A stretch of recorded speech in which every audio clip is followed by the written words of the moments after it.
बड़कागांव विधानसभा क्षेत्र में से बहुत सारे मुद्दे हैं जो कि जिसको अभी तक सॉर्ट आउट नहीं कर पाया है कोई भी विधायक सांसद। तो आप ऐसा क्या कीजिएगा बड़कागांव विधानसभा क्षेत्र के लिए, यदि आपको टिकट मिल जाएगा, यदि आप जीत भी जाते हैं विधायक में, तो आप बड़कागांव विधानसभा क्षेत्र के तमाम जनता के लिए आप ऐसा क्या कीजिएगा? कुछ है आपके पास विजन? देखिए, जहां पे जमीन अधिग्रहण हो गया है, आप लोगों को बताते चले कि राजकिशोर चौधरी जो है बड़कागांव विधानसभा क्षेत्र से विधायक पद का उम्मीदवारी में ये दावा करते हैं और आवेदन भी भरा है। बाकायदा टाइगर जयराम महतो ने जब निकाला था उम्मीदवारी के लिए फॉर्म, तो उसमें फॉर्म भी फिलअप किए हैं। अब देखना होगा कि इनको टिकट मिलेगा या नहीं मिल पाएगा, कितना संगठन इन पर भरोसा करती है, ये चीज़ आने वाले समय में पता चलेगा। फिलहाल अभी इनसे हम लोग जानते हैं और भी इनकी कुछ क्यों आप पर पार्टी आपको भरोसा करे कि आपको जो है विधायक की जो उम्मीदवारी है, जो टिकट है, वो आपको देने का काम करेगी? ऐसा क्या है आप में कि आपको टिकट भरोसा करे और आपको टिकट दे और आप खरा उतरे सो? देखिए, बात जहां तक है, जयराम दाई क्राइटेरिया निकाले हैं 10 पॉइंट का। जी जी। योग्यता, यदि टाइगर जयराम महतो उन 2700 प्रत्याशियों में आप पर विश्वास जताते हैं और आपको टिकट फाइनली यदि दिया जाता है बड़कागांव विधानसभा क्षेत्र से, तो तमाम अपने बड़कागांव की जनता का आप क्या संदेश देना चाहते हैं? कुछ संदेश दीजिए। मेरा अपने विधानसभा क्षेत्र के लोगों के लिए मेरा संदेश है कि अगर मुझे प्रत्याशी बनाया जाता है तो आपके जो जोहार दोस्तों, मैं हूं कुलदीप और आप देख रहे हैं हमारे यूट्यूब चैनल झारखंड बचाओ ब्लॉग्स। देख सकते हैं दोस्तों, अभी हमारे बीच में बड़कागांव विधानसभा क्षेत्र के राजकिशोर चौधरी जी हैं, जिन्होंने भाषा और खतियान आंदोलन को बड़कागांव में नींव रखने का काम किए हैं। आइए इनसे बातचीत करते हैं और जानते हैं कि क्या कुछ अभी जेबी केसेस में चल रहा है, क्या कुछ तैयारियां हैं, तमाम चीज़ें जानते हैं। तो वीडियो में बने रहिए। वीडियो अच्छा लगेगा तो लाइक और चैनल को सब्सक्राइब जरूर कर लीजिए। सबसे पहले बहुत बहुत स्वागत है राजकिशोर जी हमारे चैनल में। स्वागत है दादा, और आपके चैनल को और आपके जितने भी दर्शक हैं जी। उनको मेरी ओर से झारखंडी जोहार, खतियानी जोहार। और जितने लोग आपके चैनल को देखते हैं उन सभी को कहेंगे कि लाइक और सब्सक्राइब जरूर कीजिएगा। दादा, सबसे पहले आप एक चीज़ बताइए कि आप एक छात्र हैं और छात्र आंदोलन से भी काफ़ी दिनों से आप जुड़े हुए थे, और छात्र आंदोलन के बाद एकाएक आप टाइगर जयराम महतो की पार्टी में यानी जेबीकेएसएस और जेबीएसएस में आपने जब भाषा और खतियान आंदोलन शुरू हुआ, उसके बाद आप लगातार आंदोलन में भाग लिए हैं और बढ़ चढ़कर इस आंदोलन को धार दिए हैं। क्या कुछ कारण रहा कि आप छात्र राजनीति से को छोड़कर आप इस आंदोलन में कूदे? देखिए, छात्र राजनीति का हम शुरू से ही कर रहे थे। जब करीब 2014 से हम छात्र राजनीति कर रहे हैं। संत कोलंबा महाविद्यालय हो या फिर विनोबा भावे विश्वविद्यालय हो, मेरा छात्र राजनीति का केंद्र रहा है। जितने भी हमारे बड़कागांव के जो छात्र छात्राएं हैं, हमारे बहनें हैं, हमारे जो भाई हैं, हजारीबाग में जो पढ़ने आते हैं, उनका जो एडमिशन का समस्या हो, स्कॉलरशिप का समस्या हो या फिर किन्हीं भी प्रकार का समस्या हो, उसे हम कोलंबस कॉलेज, मार्खम कॉलेज और विनोबा भावे यूनिवर्सिटी में समाधान करने का कार्य हमेशा करते रहते थे। तो छात्र आंदोलन से जुड़े थे। उस बीच कोरोना काल का समय आ गया। कोरोना काल के समय के बाद घर से प्रेशर आ गया कि नौकरी तो करना है, चूंकि हम लोग खेतिहरी किसान के बेटे हैं जी। और हम लोग के लिए रोजगार लेना जरूरी है, चूंकि हम KG to PG का पढ़ाई हजारीबाग से किए हैं। हमारे माता पिता हजारीबाग में रख के पढ़ाए हैं, तो कहीं ना कहीं रोजगार लेना जरूरी था। तो हम वही करीब लॉकडाउन पढ़ने के बाद हम यूपीएससी का तैयारी करने लगे। यूपीएससी का तैयारी किए करीब 2 साल, और 2021 में वही अक्टूबर का महीना होगा, उस टाइम हम यूपीएससी का प्रीलिम्स दिए। रिजल्ट कोई खास नहीं आया, प्रीलिम्स नहीं सफल हुआ। उसके बाद फिर 1 या 2 महीना के बाद ये जो भाषा का खेल शुरू हुआ, तो बोकारो धनबाद में जो बाहरी भाषा को थोपा गया था, वहाँ बाहरी भाषा आंदोलन को हम बोकारो में देखे। लेकिन वो भाषा सिर्फ बोकारो धनबाद नहीं, झारखंड राज्य में भी अभी लागू है। उसे कैसे दूर किया जाए? कहीं ना कहीं जब राज्य में लागू है तो जिला में लागू करना कौन बड़ी बात है। तो वहां चलने लगा आंदोलन की नाय चलतो बोकारो धनबादे बाहरी भाषा नाय चलतो। हम वेट एंड वॉच किए कि इस क्षेत्र के लोग भी जो छात्र नेता हैं या फिर आंदोलनकारी हैं, इस क्षेत्र में भी सक्रिय होंगे। लेकिन 1-1.5 महीना के बाद हम नहीं देखे कोई है, तो हम उसके पश्चात हम आंदोलन से जुड़े और लोगों को इकट्ठा किए। चूंकि हम छात्र नेता थे तो मेरा अपने क्षेत्र में लगभग सर्कल बना हुआ था। हम करीब 20 से 25 दिन लगातार मीटिंग किए, हर एक क्षेत्र में हर एक दोस्त यार से मिले, बोले कि हमारे बड़का गांव में भी एक कार्यक्रम होना चाहिए, क्योंकि कार्यक्रम नहीं कीजिएगा तो कहीं ना कहीं हमारा संदेश जाएगा कि हम लोग आंदोलन से दूर हैं। हम लोग दिखाना चाहते थे कि बड़का गांव भी पीछे नहीं है, हम लोग लगातार आंदोलन के लिए तत्पर रहते हैं और आंदोलन करेंगे। और वही करीब मार्च के महीने में 20 मार्च था और हम लोग खतियानी पद यात्रा निकाले थे बड़का गांव में, और अपने बैनर तले अपने नाम और अपने सहारा और अपने दोस्तों के सहारा के साथ हम करीब 1000 युवाओं को जुड़ाने का कार्य किए थे।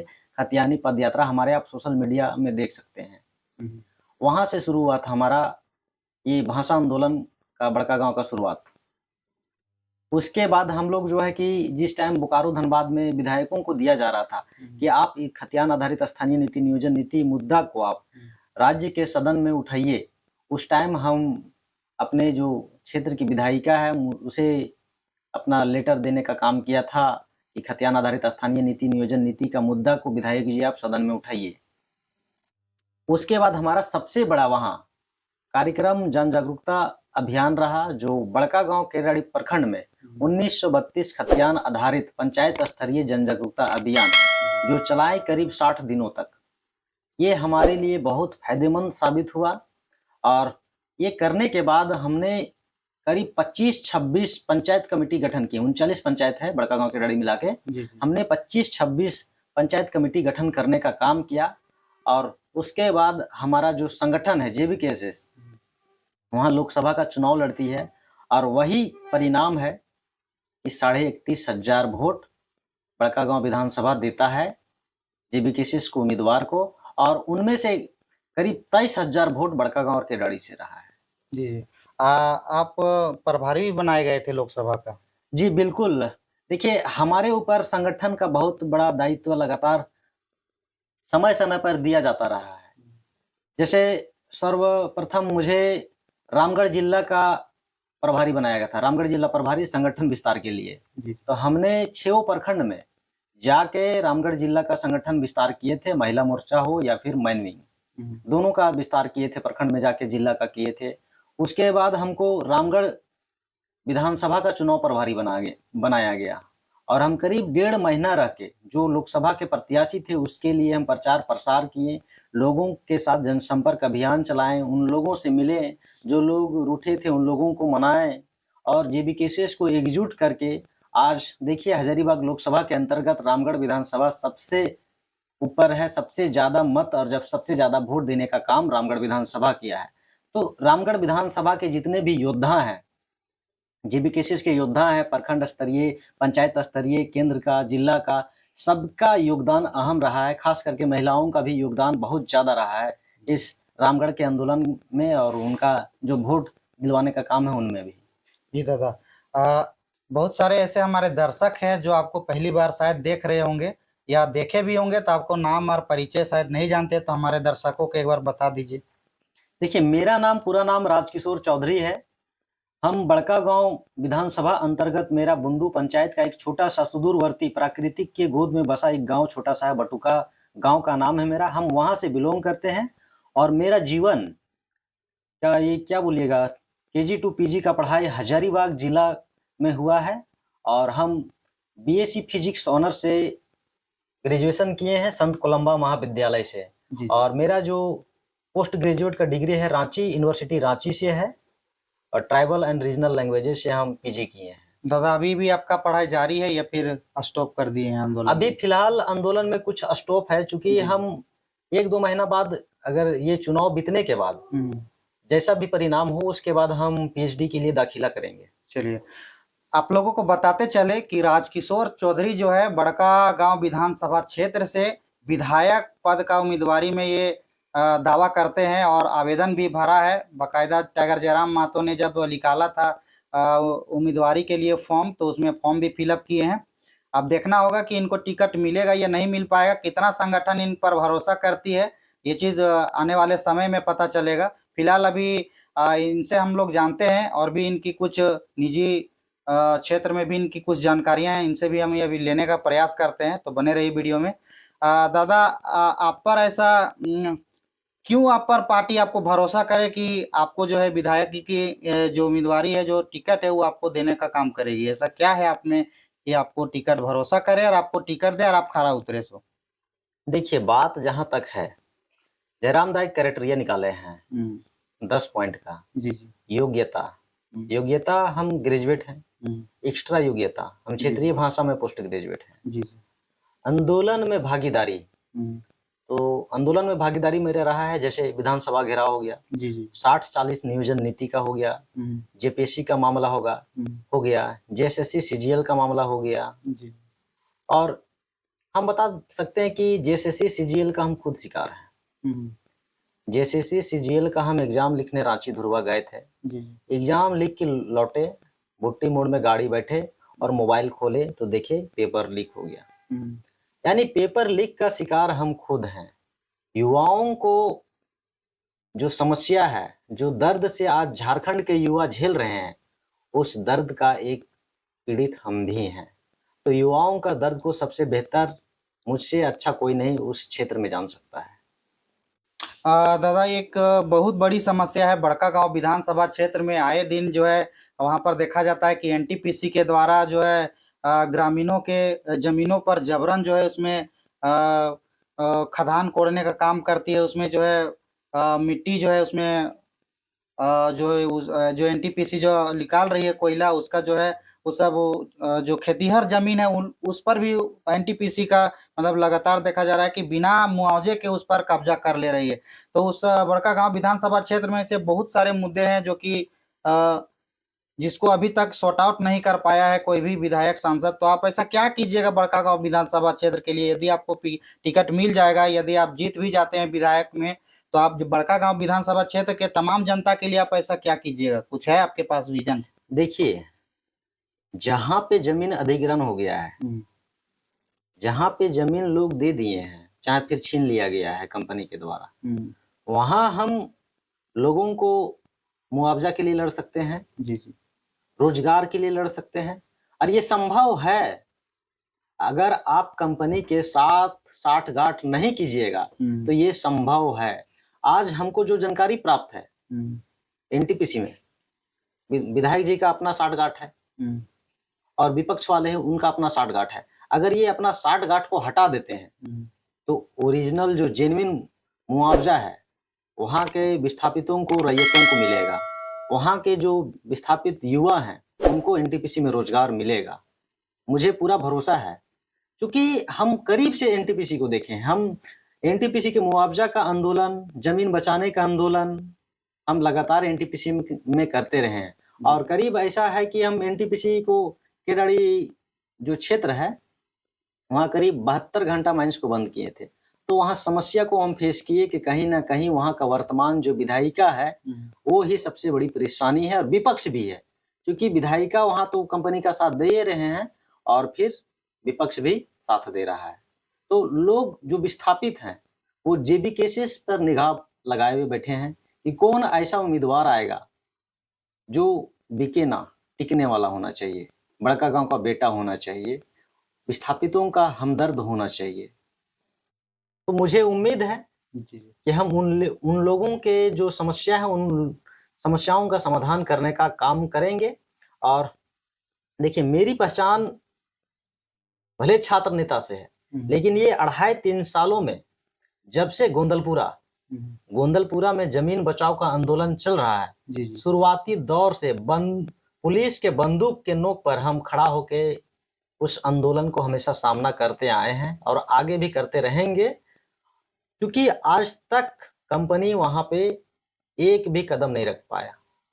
ये आंदोलन पूरा झारखंड में बेमिसाल है, और गोंदलपुरा के वासियों का मतलब जो जिगरा है, जो आंदोलन करने का साहस है, वो सराहनीय है। तो उनके आंदोलन के साथ हम हमेशा बने हुए हैं। जो जमीन बचाना चाहते हैं, जमीन बचाने के लिए, और जहां जमीन चला गया है वहां उचित मुआवजा, रोजगार के लिए हम लगातार प्रयासरत हैं।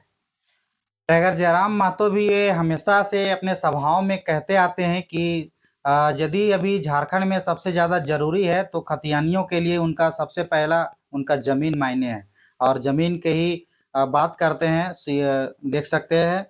तो बाकी बात आपसे हम जानना चाहेंगे दादा, बहुत सारे ऐसे जो वीडियो देख रहे होंगे देखेंगे, उनको ये जानकारी होना चाहिए कि आप कितने दिनों से इस संगठन में जुड़े हुए हैं। टाइगर जयराम महतो की जो पार्टी है उनसे आप कब प्रभावित हुए और कब इसमें आप जुड़े, कितने दिन से काम कर रहे हैं आप? देखिए, हम बोले तो हम भाषा आंदोलन का प्रोडक्ट है। जी जी। भाषा आंदोलन का हम जन्मदाता हैं अपने यानी क्षेत्र में। शुरुआती समय से हाँ, ही आप हैं। शुरुआती दौर से हैं हम। भाषा आंदोलन का जन्मदाता है हम अपने क्षेत्र में, तो शुरुआती दौर से हैं। और जयराम दा बोकारो धनबाद के से उत्पन्न हुए और पूरा झारखंड में फैले, और हम लोग उनके विचारों को अपने क्षेत्र में एक्सेप्ट करके हुए संगठन के लिए कार्य करते गए। संगठन को मजबूत करने का कार्य हमेशा किए हैं। देखिए, हमारे क्षेत्र में जो है समस्याएं का कमी नहीं है, बहुत समस्या है। कौन है ऐसा उम्मीदवार जो ईमानदारी पूर्वक वहां के लिए लड़ेगा? आज वहां का समस्या, बहुत बड़ा समस्या है डिग्री कॉलेज का। जी। हमारी बहनें हजारीबाग में नहीं आती है, ज़्यादा पढ़ नहीं पाती है, शिक्षित नहीं हो पाती है। खेल का जो क्षेत्र है उसमें लोग पिछड़ते जा रहे हैं। तो मेरा मुद्दा रहेगा कि हम अपने क्षेत्र में डिग्री कॉलेज खोलें और अपने बहनों के लिए उचित शिक्षा का व्यवस्था उस क्षेत्र में किया जाए, ताकि हमारी बहनें पढ़ लिख के अपने घर परिवार को अच्छी तरीके से चलाएं और साथ साथ इस देश को चलाएं, इस देश का नाम रोशन करें। दादा, आप विधानसभा की उम्मीदवारी के लिए जब दावेदारी करते हैं तो विधानसभा की जो जनता है बड़कागांव विधानसभा की, वो भी जानना चाहेगी कि आपका राजनीतिक अनुभव क्या है, ताकि आप यदि विधायक का सीट आपको मिलता है और आप जीतते हैं तो उन तमाम बड़कागांव की जनता का भलाई आप कर सके। तो अपना राजनीतिक अनुभव, कैरियर, ये भी थोड़ा जानकारी दीजिए। देखिए, हम आपको इसके पूर्व ही बोले थे कि मेरा जो राजनीतिक करियर है हम 2014 से शुरू किए थे। 2014 से? हाँ, छात्र राजनीतिक, झारखंड छात्र मोर्चा, जिसको लोग जेसीएम के नाम से भी जाना जाता है। जेसीएम से हम शुरू किए थे, संत कोलंबा महाविद्यालय से विभिन्न पदों तक रहे थे, जिला सचिव भी रहे थे छात्र संघ का, और जिला सचिव रहते हम इस्तीफा दिए थे। मेरा राजनीतिक करीब 8 सालों का एक्सपीरियंस है छात्र राजनीति का, और उस बीच हमने मैन पॉलिटिक्स में भी प्रचार करने का काम किया है। और बाकायदा बोल सकते हैं कि हेमंत दा जो सत्ता में आए हैं, हम जैसे जेसीएम छात्र संगठन का बहुत बड़ा योगदान रहा है जेएमएम को सत्ता में लाने के लिए। तो उस अनुभव को हमने करीब से प्राप्त किया है, करीब से समझे हैं। करीब 8 साल का राजनीतिक अनुभव है। दादा, बड़कागांव विधानसभा क्षेत्र से लगभग कितने उम्मीदवारों ने दावेदारी पेश की है, कुछ आंकड़ा है पता? मुझे जानकारी, जो सूचना मिला है उसके अनुसार 26 या 27 है। 26-27 प्रत्याशियों ने दावेदारी पेश की है। हाँ। उसमें करीब 7-8 पतरातू के हैं और बाकी केरड़ी और बड़कागांव के हैं। एक लास्ट सवाल आपसे लेते हैं दादा, यदि टाइगर जयराम महतो उन 27 प्रत्याशियों में आप पर विश्वास जताते हैं और आपको टिकट फाइनली यदि दिया जाता है बड़कागांव विधानसभा क्षेत्र से, तो तमाम अपने बड़कागांव की जनता का आप क्या संदेश देना चाहते हैं? कुछ संदेश दीजिए। मेरा अपने विधानसभा क्षेत्र के लोगों के लिए मेरा संदेश है कि अगर मुझे प्रत्याशी बनाया जाता है तो आपके जो समस्याएं हैं, जो सबसे बड़ा समस्या है विस्थापन का, उसे हम समाधान करने का काम करेंगे। विस्थापन में मुआवजा और रोजगार हो गया, विस्थापन कार्ड हो गया, वो दिलवाने का काम करेंगे। विस्थापन आयोग गठन का सख्ती से पालन करवाने का कार्य के लिए हम हमेशा आवाज उठाएंगे। और उसके बाद हमने डिग्री कॉलेज, जो बोले बड़कागांव में बेहद जरूरी है डिग्री कॉलेज, डिग्री कॉलेज का हम निर्माण करवाने के लिए आवाज उठाएंगे। और इसके साथ साथ हमारा जो हेल्थ सेक्टर है वो बहुत स्थिति दयनीय है, तो एक अच्छा हॉस्पिटल सरकार को वहाँ खोलने के लिए हम आवाज उठाएंगे, सदन में बात रखेंगे, अपने आंदोलन के माध्यम से बात रखेंगे हॉस्पिटल खोलने के लिए। उसके साथ साथ जो लोग हमारे उस विधानसभा क्षेत्र के जो जमीन नहीं देना चाहते, उसके साथ हम सीना ठोक के खड़ा रहेंगे और सिस्टम के साथ लड़ाई लड़ने के लिए हमेशा खड़ा रहेंगे।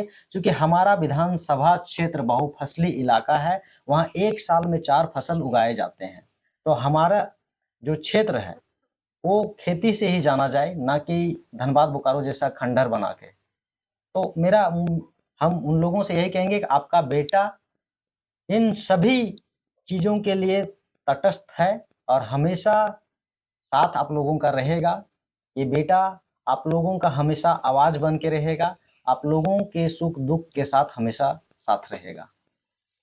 तो ये थे राजकिशोर चौधरी जी, बड़कागांव विधानसभा क्षेत्र से आते हैं और टाइगर जयराम महतो की पार्टी से ये अभी दावेदारी पेश किए हैं विधायकी के लिए। बाकी बात इनमें टैलेंट भर भर के भरा हुआ है। आप लोग जैसा कि अभी बताई है कि एजुकेशन के मामले में भी ये कम नहीं है और जहाँ तक राजनीतिक अनुभव रहा 7-8 साल का एक्सपीरियंस भी है। छात्र संगठन से भी ये जुड़े हुए हैं तो काफ़ी राजनीतिक अनुभव है इनका। बाकी बात आप लोगों को क्या लगता है कि बड़कागांव विधानसभा से इनको टिकट मिलना चाहिए जेबीकेएसएस से या नहीं मिलना चाहिए? ये चीज़ आप लोग कमेंट के माध्यम से बता सकते हैं। बाकी बात हमारा ये बातचीत इनके साथ कैसा लगा आप लोग कमेंट के माध्यम से ज़रूर बताइएगा। फिर से मिलते हैं दूसरे वीडियो के साथ, तब तक के लिए जय हिंद, जय झारखंड।